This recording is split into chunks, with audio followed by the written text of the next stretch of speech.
Últimamente he visto a mucha gente defendiendo Heated Rivalry o más que rivales a capa y espada.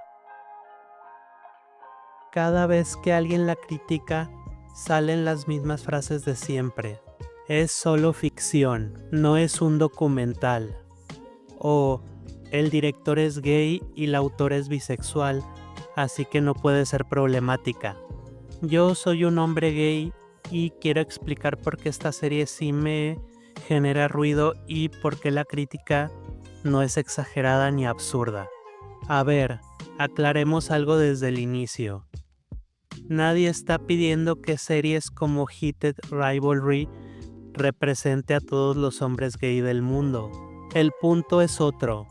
La ficción no existe en el vacío. Lo que consumimos una y otra vez termina formando ideas, gustos y expectativas. Decir es solo ficción no cancela nada. Si una historia fetichiza a otros grupos, se analiza y se critica. Con los hombres gay debería pasar exactamente lo mismo. Fetichización no es deseo, no es atracción, no es erotismo. Fetichizar es cuando no te interesa la persona, no te interesa su punto de vista, no te interesa cómo vive, solo te interesa que encaje en tu fantasía. Y en Heated Rivalry, los hombres gay existen sobre todo como cuerpos perfectos, masculinidad muy marcada, tensión sexual constante, no como personas completas, sino como una idea sexy que se repite. Aquí viene algo que casi nunca se quiere decir en voz alta. El deseo entre hombres gay no es lo mismo que la fetichización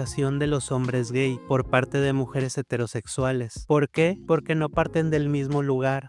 Muchas veces, cuando una mujer hetero consume historias como Heated Rivalry, no le importa cómo viven los gays en la vida real, no le importa su opinión, no le importa si se sienten representados o no, solo importa la fantasía. En cambio, el deseo gay nace de una experiencia compartida, no es alguien mirando desde afuera.